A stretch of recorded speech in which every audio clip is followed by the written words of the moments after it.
Lisha Bell. Hello. Hello and welcome to In the Know with Kat Bobino. How are you doing tonight? Good. Good. So let's just dive right in. Can you tell the audience what it is that you work on and what do you do?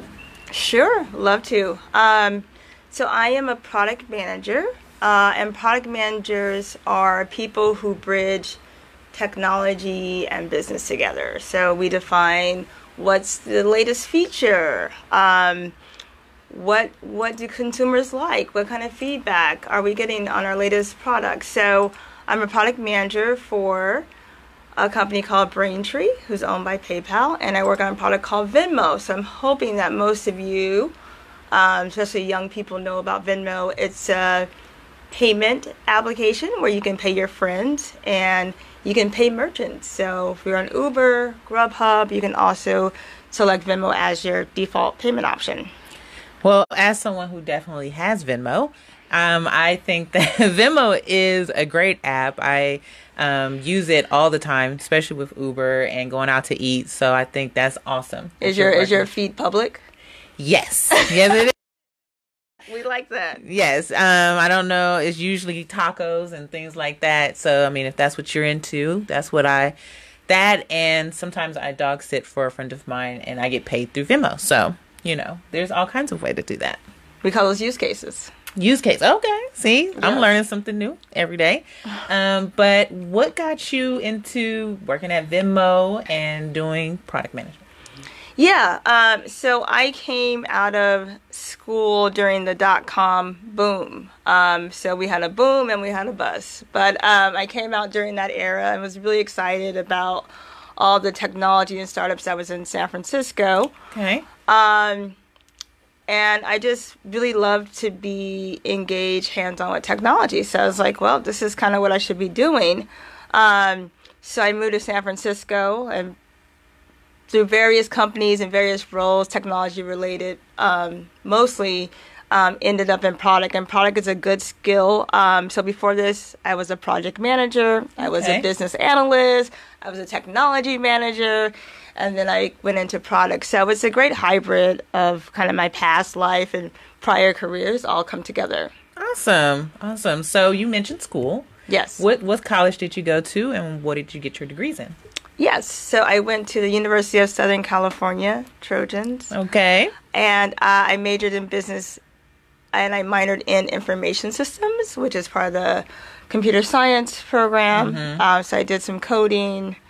So I got my feet wet there. And then years later, I went back to get my MBA. And I studied at Berkeley and Columbia.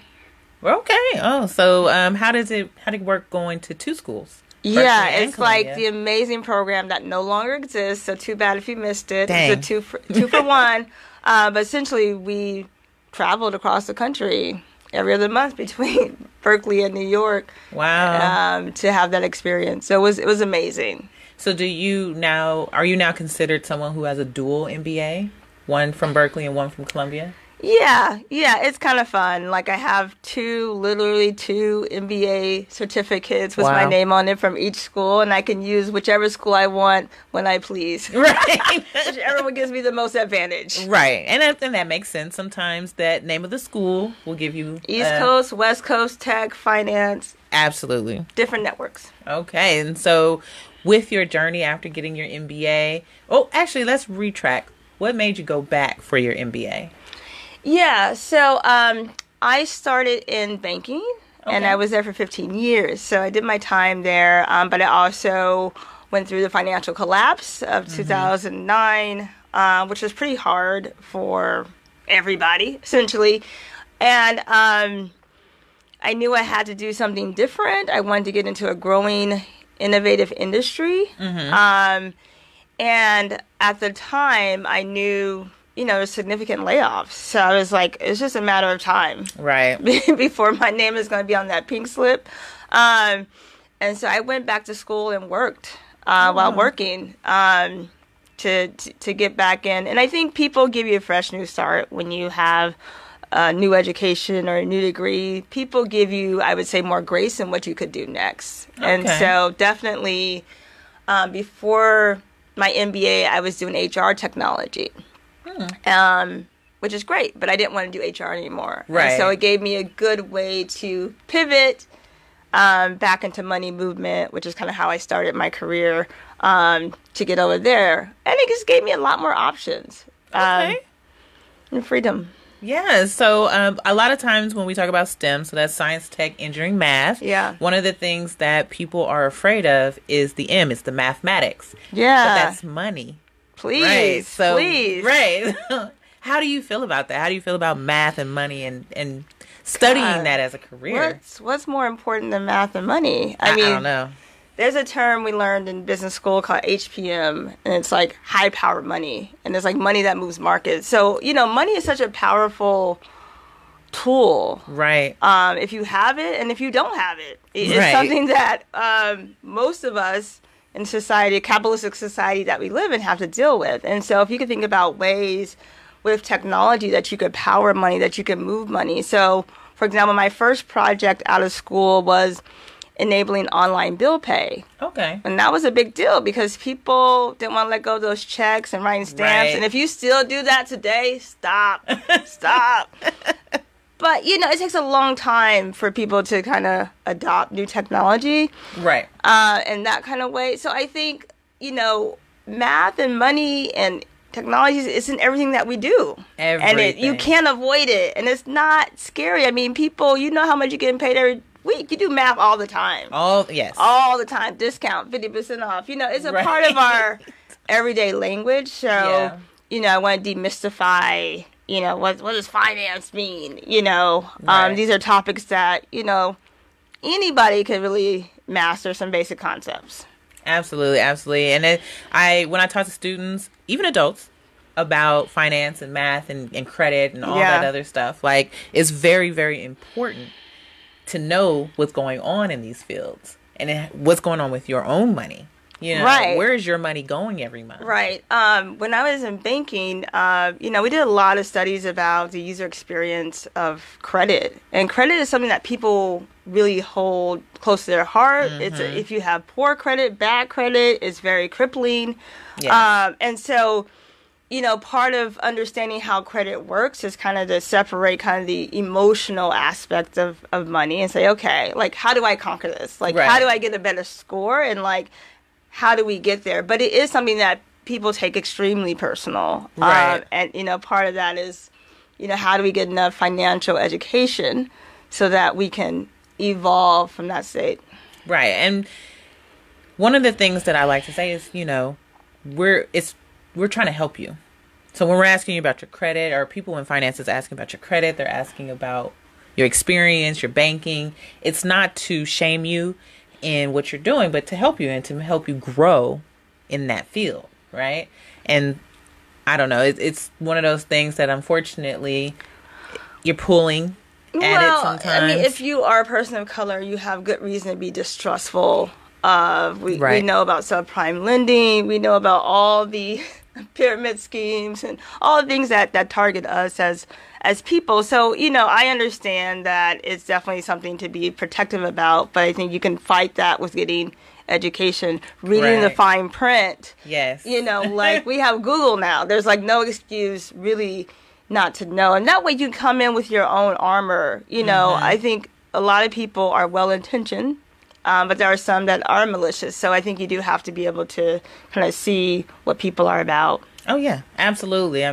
You cannot trust everything you see on the internet and what everyone is telling you. But like you said, being educated, reading up on it, and having a better understanding is always going to be helpful when it comes to your credit and your money. Yes. So, I do want to take this time. I see a lot of people have joined us on Facebook Live and Instagram Live. Thank you guys for joining us. And if you have any questions while we're doing the podcast with In the Know with Kat Bobino and Lisha Bell, make sure to type them in.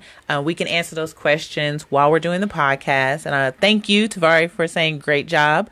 But again, make sure that you ask us, be involved. This is one of those podcasts that we like to interact with the audience. So, again, thank you for being here. You got your education. Yep. You went into tech. Yep. But you also are a part of engineering, right? Yes. How is engineering and tech melding together? Yeah, so as a product manager and a technology manager and even project management, I've been nestled in engineering organizations. My leaders are engineers. So it's, can't get away. But I think, in technology-focused companies, which is, company I work for today, it's really about how do we scale? Is this the right architecture? Is this feature going to break something? Is it, we spend a lot of time thinking about how we build. And I think that's a really critical concept within engineering. How do we build? How do we design for people who want to be designers? I mean, it's part of that same conversation that we talk about a lot, in money movement. It's how many hops do we have to make between the app, between the bank, between payouts. There's so many hops that have to happen. How do we increase efficiency? Right. How do we make transactions cheaper? So all these things have to be well thought of and designed and built out with those features in mind. So, you really can't escape it. Okay, yeah. We do have a question from Facebook. Yes. Thank you for joining us and asking the question. You might be able to answer this, but so we'll see. What is the most recommended way to save for a beginner? Great question. If you're a beginner, I don't know if beginner means you're just getting started or a young beginners. I would say do savings that's easy. So for me, it's like 401k. If you're employed by a big company, like it's free money. Right. And I'll tell you guys because you're my Facebook friends, but I maxed out my 401k when I started working at 21. Oh, wow. And there's lots of money in there now that I don't feel stressed out about retirement. You can leverage that money to buy a house. I have. And some of those things where I need savings that I don't have to think about. Your company might offer employee stock option purchase plans, right? Where they're giving you the stock at value at discount. And then if the stock appreciates, you get the gain on that. So I think those kind of ways are easy to save. Also, just kind of a basic checking savings account. You can do automatic transfers that just move money. So I think those kind of movement where you don't have to think about it. Right. I like it when it's out of mind, out of sight. But if you just move it to another account that you're not transacting in, that's also kind of a quick way to get started. Maybe start at 1%, up it every quarter, or have it automatically up or increase so that you're kind of continually building that pile. Okay. Yeah, I think that's a great answer. We also have another question. Good. Yes. What is your opinion of Roth IRAs versus traditional IRAs? You guys are getting real technical. I see that. So, I would say, of course, always see a professional. But the biggest thing is pre-tax or post-tax. So you have to decide if you want to pay taxes now or pay taxes later, right? So one theory is that you're going to have a lot more money later because that money is going to grow, and then you're going to have to pay tax on that, and that tax could be significant. Or do you need a pre-tax benefit now, which reduces your overall income? So some people may say, you know what, I need to reduce my income now, and I'll deal with the tax penalty later. Some people say, oh, no, let me take the taxes out now so that way when I'm ready to retire, I don't have to get knocked off to 25, 35, whatever this large percentage is that I'm going to have to pay back in taxes. So it depends on your personal strategy and what's going to work for you best. But it's really about, get a good CPA because it's really about your tax strategy. Right. Okay.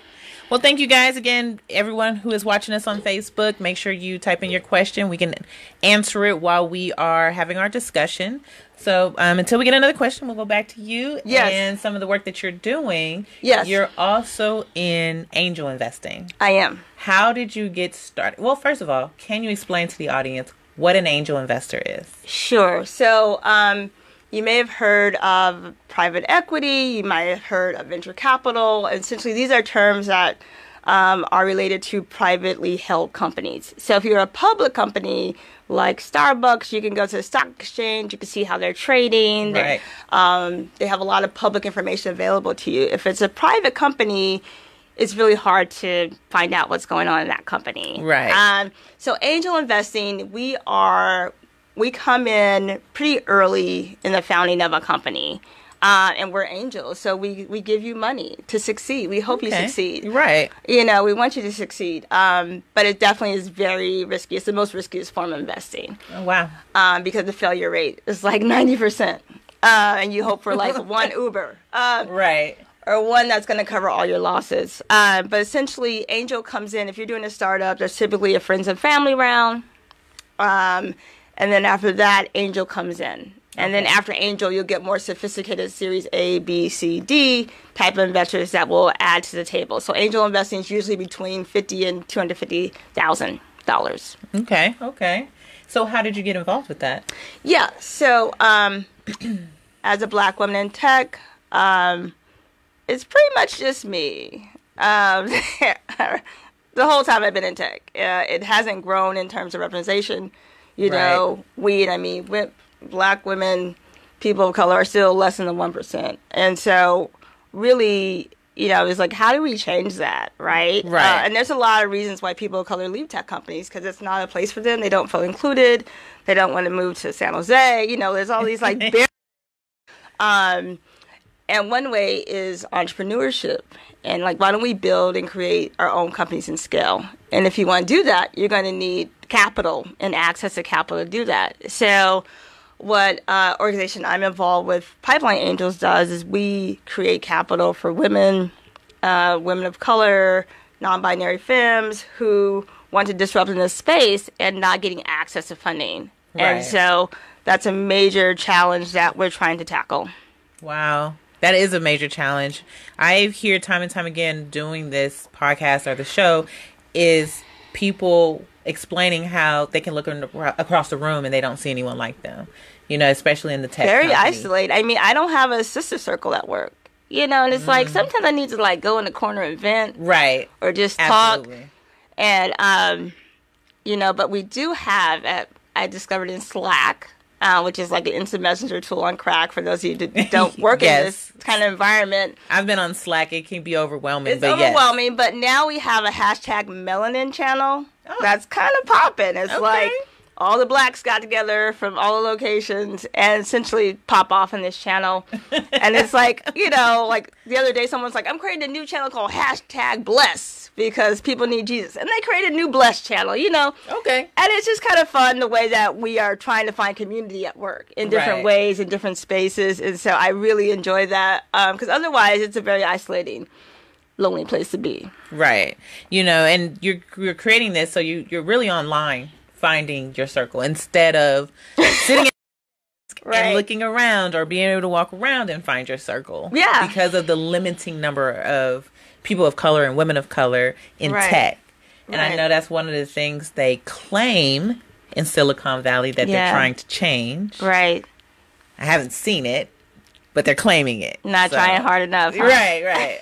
You know, you can say it on paper and you can say it in the news, but if you're not bringing it to the table, right? Well, you know. So I'm just saying, if you're listening, but you know, we digress. So, but that's why we need ambassadors in tech.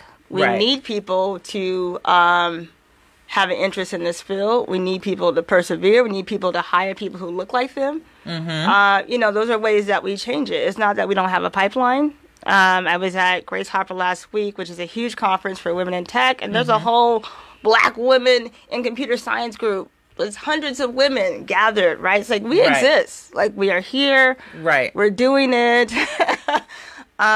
You know, we need opportunity. We need access to capital.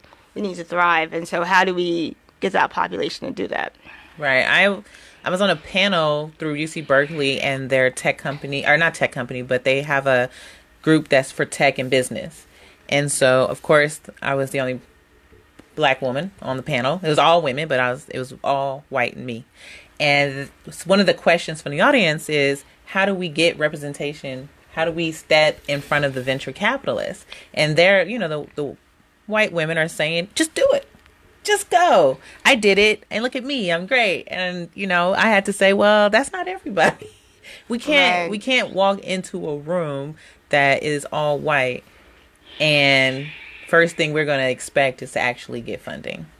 Right. It doesn't work for you that way. You can't come in with like a PowerPoint deck and get $1 million check. No. doesn't work for you that way. No, not at all. You know, and, and unfortunately, you know, you need someone who's basically going to speak for you when you're not in the room. Right. You need a white ally. You need something. You know, I mean, part of the approach is change. You know, we got to change the who's investing, right? So if you're going to continuously go to white men to ask for money who don't believe or understand your idea. Right. So one of my companies, Minted Cosmetics, their company that by two black women, you know, from Harvard, Howard, who essentially built nudes for women of color. Okay. And the white guys are like, we don't get it. Like, my wife has 50 shades of pink she could use. It's like, no, but you know, if you're trying to look for stockings as a black woman or nude in your color, or bras in your color, it's a real problem. Right. Because this market doesn't cater to us. And so I think you have to find investors who get your idea and understand and then willing to write a check. And yes, you need to have some white allies help write checks because we don't have distribution here that you can have like an all black woman on your cap table, which would be amazing. Yes. But we're not there yet. Right. It'd be your angel investing version of Courtroom Kiki. Key. Right. But yes, unfortunately we're not there yet. Right. And we do need people who's helping us, walking us through it and being a part of it because as you said, you have a company that's doing nude stockings for people of color. In our lifetime, they just did ballet shoes, right? And for people of color. Right. But how long has ballet been around? You know, how long has black people been in ballet? Long time. And you just now are doing multicolored shoes. Right. Change is coming. Right. So we do have another question from Facebook. All right. Are your angel investing efforts for women of color only? Well, you kind of answered it, but yeah. So, it is for all women and people who identify as femme. You know, there's definitely some really good funds that are trying to attack, you know, or trying to support black women.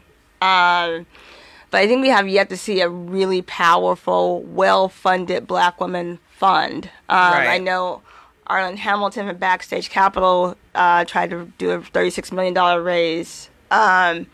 And unfortunately didn't happen. But maybe you guys will, you know, invest in the future Lisha Bell Fund so we could do that. I mean, we need to have capital for black women, but we support black women, we support Latina women, indigenous women, Asian women, white women.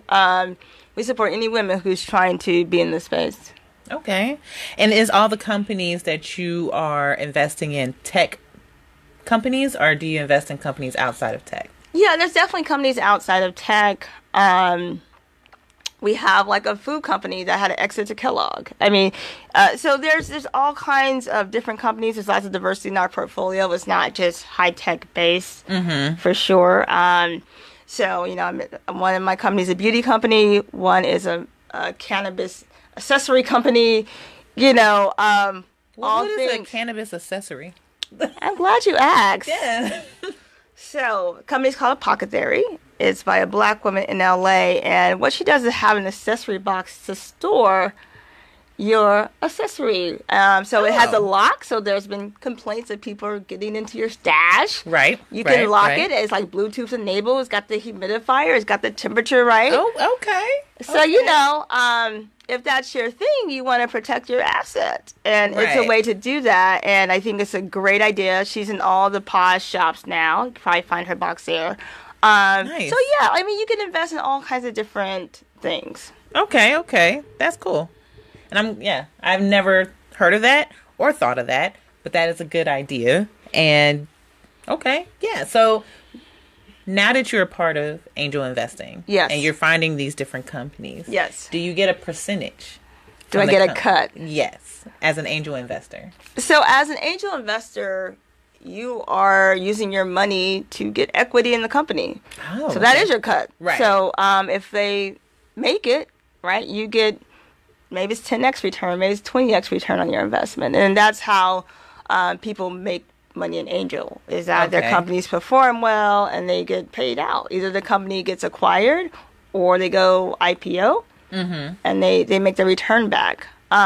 So, you're hoping at least 1 out of 10 do that, right? Right. If you have 10 out of 10 winning, great. Wonderful. Right? So you probably have some losses, but you hope that your win takes over for the losses. So then, I'm not going to say 9, but let's say 1 is a loss. That's not something that the company pays back if they lost. So that's the beauty of like venture capital, is that it's in that way it's founder friendly. So if you're a founder, you don't want to like be broke and have all this debt from a company you try to start, right? Because then people really wouldn't found companies, right? There's some forgiveness, right? Like you tried, it was a good idea, or maybe not the right time, right? You have a friend who had a startup about 10 years ago for like plus size women. And like they were like, no, but now it's blowing up. The plus, right? So it's like good idea, wrong time, and sometimes that happens. And so, it is forgiving in that way versus like a small business loan, which you have to pay back. Right. So yeah, I think that is one beautiful aspect of this type of financing. Okay, and so hopefully the company explodes. And exactly. It's the next Uber. Because we're betting on the underrepresented founders. Right. So we know they're going to thrive. Right. They're going to fight for it. And that's, they're going to do what they need to do for that company. Absolutely. And then hopefully, 5-10 years later, 7 to 10 years later, on average, yes, that company is either acquired or IPO, and then you get your investment back. At that point? Yeah, or some big investor comes in and say, we're just going to buy you out, little people. And you say, okay. Okay, thank you. I appreciate it. I will take it, And that's awesome. I think that's amazing that you've come to that moment. And you joined that group of Pipeline Angels. Yes. In order to do it. Yes. Let's talk about how we get to that moment? Yes. Yeah. To be an angel investor, you have to be an accredited investor. So I want to tell you what that means. Okay. That means you either have $200,000 of earned income, you have $300,000 with a spouse, or you have $1 million in net worth. Okay. So most of Angel is funded by like private family offices who have generational wealth. And so this is kind of why we are not in the field, right? Because if you look at the wealth gaps, we ain't all arrived there yet. But if you're not there yet, if you are there, please write checks. We need that. And if you're not there, think about how to get there. Right. How do you get to where you can have meaningful income and use that income to invest in others as part of your overall wealth strategy? Right. Yeah. So that's awesome. Yeah. That is something we were talking actually before the podcast started about, following your dreams, doing something you're really passionate about, but also being able to generate that wealth.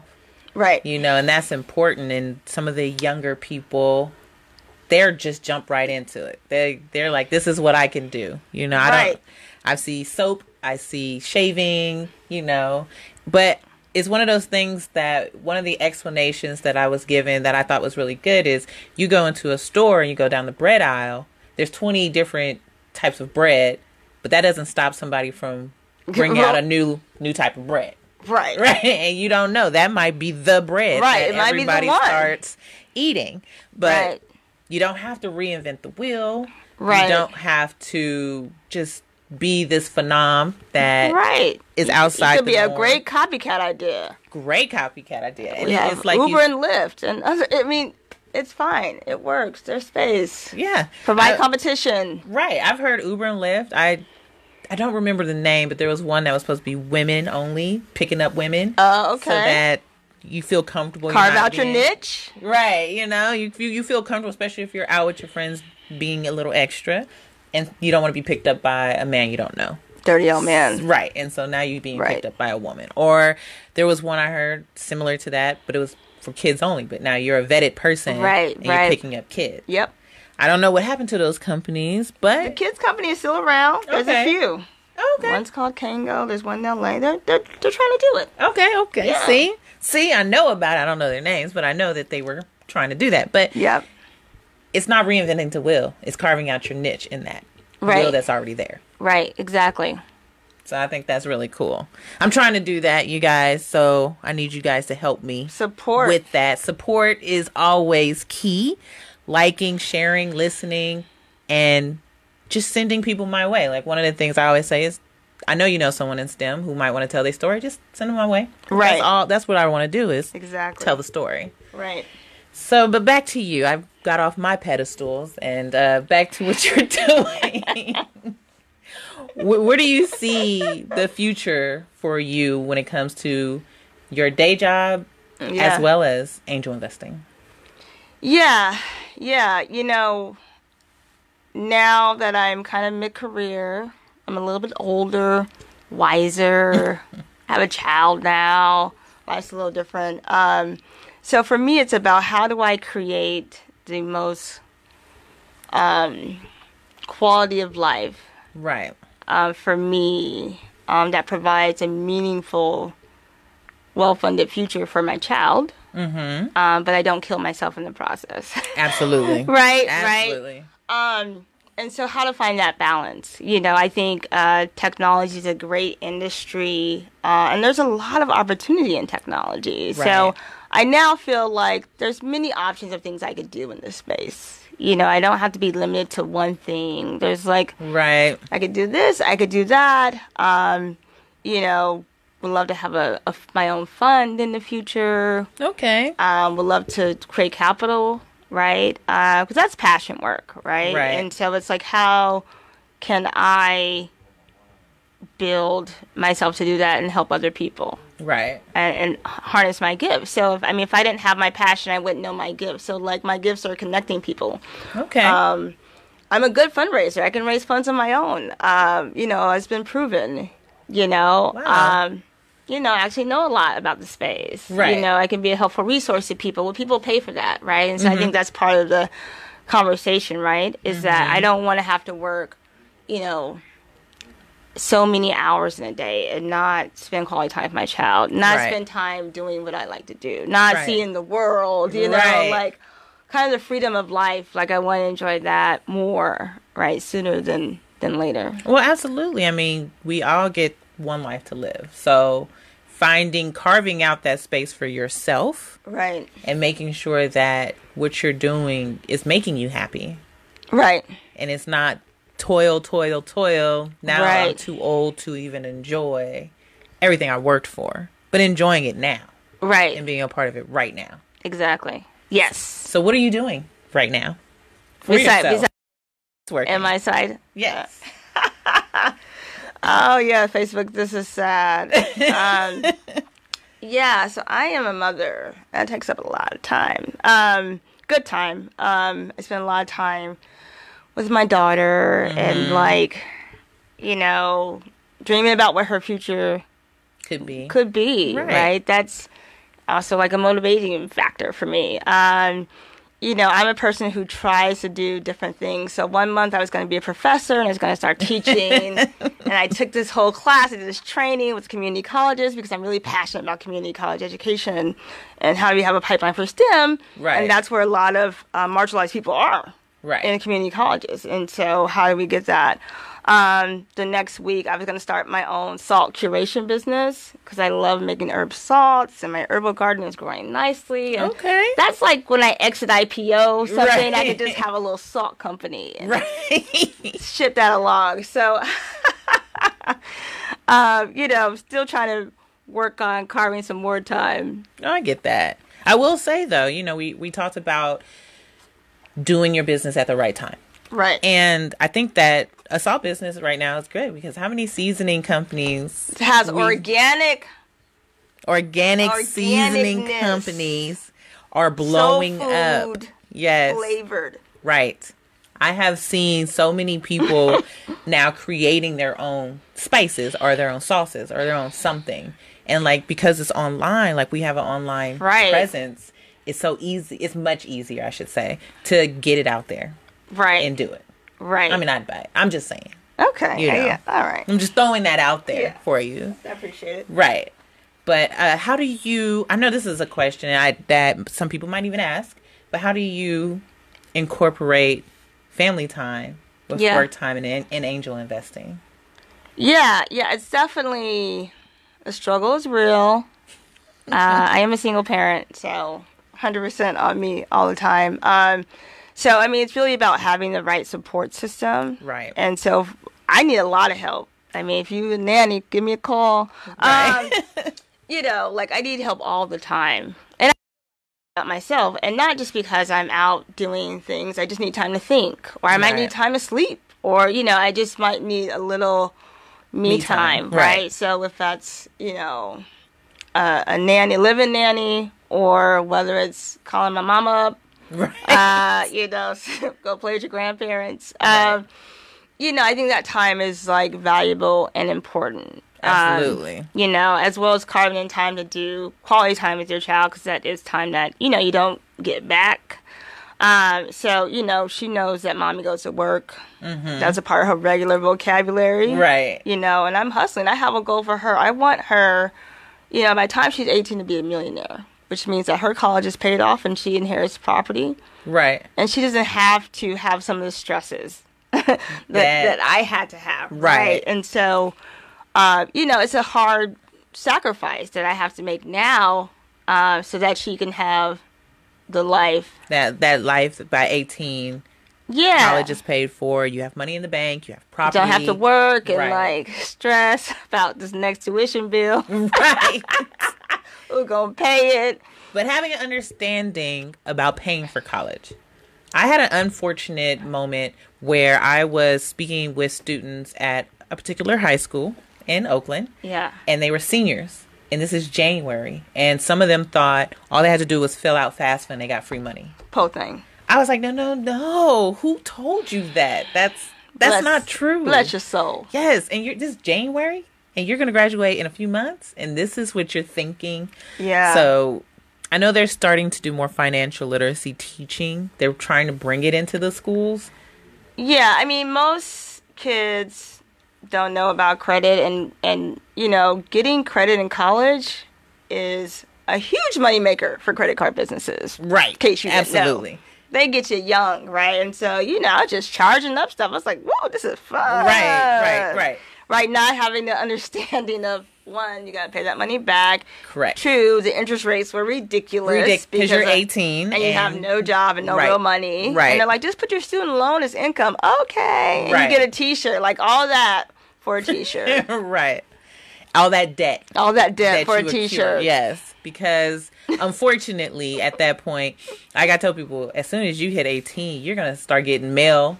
You know, because I know as a kid, I'm like, I don't ever get mail. No one sends me mail.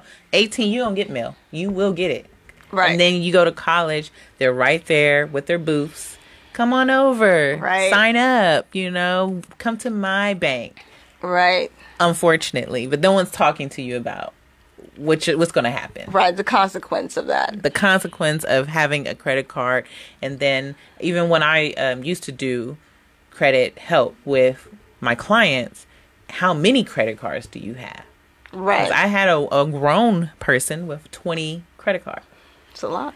Yeah, I was like, but why though? Why do you have so many credit cards? You don't need Walmart and Target. You don't need like Forever 21. And department store credit cards are the worst. Yes. In case you don't know, you don't need interest rates like 23, 26%. Don't Absolutely. do it. Just get you a good old regular bank Just one regular credit card that from the bank you already banking at. Right. And you know, even if your interest rate is high now because of your credit, you can lower it over time. Right. Versus having 12 credit cards. I don't know. It's crazy. But I want to say back to your child, your daughter, being a millionaire by the time she's 18. So are you going to encourage her going into business as a child, or how do you see that happening? Totally. I'm going to be so influential that she be a STEM anista, that she goes into STEM, right? And who knows if she'll actually listen. But I do want her to be like an engineer, a businesswoman who works in technology. Yeah, like be like your mama, or better, even better. Right. Right, because I want her to have, a financial income that's meaningful for her to do what she wants to do. And I know as women of color, particularly, Black and Latina, are some of the most marginalized group and kind of at the bottom, unfortunately. Yes. And so how do you have something that builds, or be an entrepreneur, like build something, create something. Right. Mama invest in you. Like how to do that. So we don't have to think of this 9 to 5 as our life. Right. Because one of the things that I will always tell people is that adults will buy from a kid first. If I'm standing somewhere selling cupcakes and a child is standing, a few feet away selling cupcakes, they're going to buy from the child first. It's just inevitable. Right. So use it. Use it while you're young, or as a parent if you have a young child. And I'm not saying it in a way of exploit your child. But what I'm saying is teaching them money, teaching them business, and giving them an opportunity to learn how to sell, how to save, how to invest before they hit 18. Right. That's important to me. I don't have kids, but to me, that's an important factor, that this is something that we should start implementing now with our kids. Absolutely. Yes. Kiddie bank accounts. Something, and a Venmo card. I mean, that's a little plug there, but yeah, something, that's yours. I remember there's, even with small kids, there's this little 3-prong box, and it's the money you're going to spend, your savings, and then the money you want to either invest or share with someone else. Right. I like that. Yeah, and it's even young, like they can color it themselves. Right. That's your angel money. Right. That you're going to invest in someone else. And, and it's still teaching them at a young age, like, this is how we're going to separate your money. And also, what is your plan for saving? Like, what's your big buy that you want to buy, and how are we going to get there? Right. Like, it's important. I mean, it's still It's the mathematics. It's money that you need to put in STEM teaching your kids. Yes. So we are closing out on time. So I do want to give you an opportunity, if there was something you wanted to bring up that you hadn't, or something you want to share with the audience that you hadn't, that is on your heart that you want to talk about. Sure. Heart. I think one concept that I would love to be influential on is the concept of risk versus reward. And so as a community, a group of people, we struggle with taking risk. Right. And being risk takers. Yes. And so if we don't take risks, the reward is low. Absolutely. And so I just want to encourage the audience here to take some risk. It could be education. That risk could be educational debt. Right. Right. It could be starting your own business. Right. That could be risky. It could be angel investing. There's lots of things that could be risky, but the reward can actually be extremely high. Right. And so that was something I would encourage, folks in this audience to do more of. Okay, I get that, because it takes someone who says, I like your idea well enough to even lose a little bit of money. But it's something that you might be able to gain futuristically. And even with angel investing, like you said, it might take 7 to 10 years. Yeah, like there's no such thing as overnight money. Right. Like anybody is talking to you about overnight money. That's a Ponzi scheme. It's a Ponzi scheme, probably. It's not legit. Be very skeptical of those things. It takes a lot of time. It takes a long time to build and create and sustain and hold, and it takes some losses along the way, and that's normal. Absolutely. It is. I mean, but the thing is, hopefully you're going to be alive anyway for the next 7 to 10 years. Yeah, so, Americans are living very long time, 90s. Right. So taking that opportunity to invest, to take the risk. Right. Hopefully 10 years is going to surpass anyway, and the next 10 years you're looking up, you've made 20 times. Right. Or 30 times what you invested in. Right. Exactly. Or investing, one of the biggest investments, I think, is investing in your kids. Have you ever heard of Moe's Bows? No. So it's a story that I share with students about entrepreneurship. It was a young black child named Mosiah Bridges. I think his last name is Bridges. But anyway, he liked to dress up. And he was like 9. But he asked his grandmother to help him learn how to sew bow ties. And that's what he wore all the time. And with that, him and his mom went to Shark Tank. So now you have your mom who's investing in you, and you're going to Shark Tank. And at the moment, they were like, no, we're not going to invest. But Damien on the show was like, I'll be your mentor. And so by the time he was 12, 13, he's on Oprah. He's on the news. He's all these places selling Moe's bows. Right. Which, of course, like I said, you can buy a bow tie anywhere. But a child is selling it to you. So, yeah, you're going to be like, I'm going to go ahead and buy it from you. And these bows are like $30, $50. Wow. But Not they're cheap. buying because they're hand-stitched. Nice handmade, quality. Nice quality from his mom, him, and his grandmother making these bows. And by the time I think he was 15 or 16, he had an exclusive deal with the NBA to make NBA bow ties. Wow. Beautiful story. It is. It's a great story, and it's not reinventing the wheel. Bow ties been around before he was born. Right. Right. But he had a cute name, Moe's Bows, and he had his family support. Right. And it was his mom who she said she took him to trunk shows and all that stuff. But it's investing in what your kids are interested in. Right. And showing them that they can get funding. Right. In something that they're interested in. Exactly. So, okay. As we we still have a little bit of time, but if anyone's interested in the angel investing process, how do they get involved? Or can you tell them a little bit more about contacting maybe Pipeline Angels? Sure. Yeah. Go to our website, pipelineangels.com. So if you want to be an entrepreneur, I would encourage you to apply to our pitch summits. They're every spring and fall across the country. So wherever you are, there likely may be a pitch summit going on very close to you. If you want to be an angel investor, go to the website, apply to be an angel investor. So the way we work, everyone has to go to the website because we want to have an equitable process for everyone. So you can't just text me, get me in. I want to be a part of this. Get me some money. But definitely check it out. And if you're interested, I would follow a few amazing companies that are focused on people of color. Coport Capital, they're here in Oakland. Backshade Capital out of LA. And there's a lot of companies trying to help us innovate. And so I would start following them. Follow them on Twitter. There's a lot of interesting influencers. So if you're not ready to do this right now, it might take you some time to build up your net worth.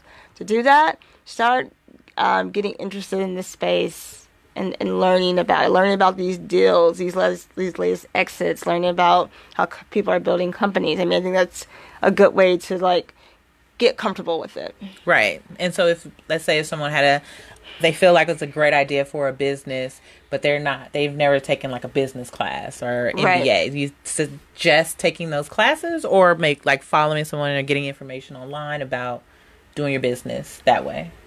Yeah, there's so much free information on the web. Yes, folks. It is. Take advantage of it because if you are starting a business, there's so many ways to get funding for your business. Venture capital may not be for you. It's kind of biased at companies who want to scale really fast and grow really fast and have some technology that can scale really fast, and that may not be you. I have a friend who's also a Pipeline member who literally just buys plastics from China and sells them to companies who need to package them.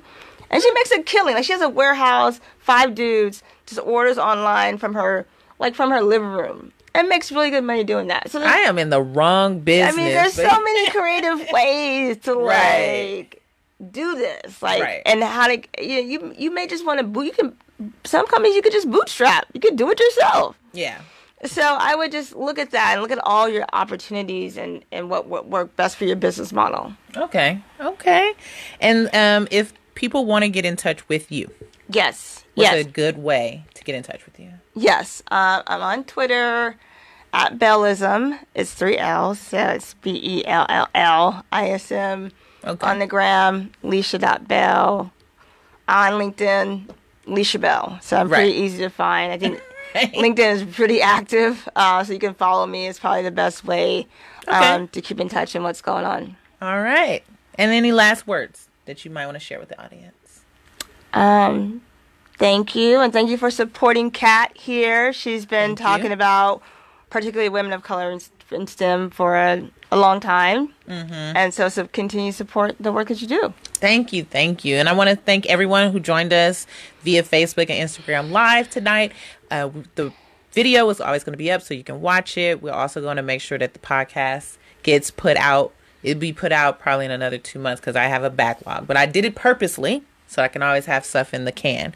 But this video will be available. If you always have questions, you can ask later. Make sure that you follow Lisha on her social media, ask the questions, be involved, and we want to make sure everyone in this process is succeeding. So thank you all for joining us tonight, and we will check you out next week with In the Know with Kat Bobino. Bye. Bye-bye.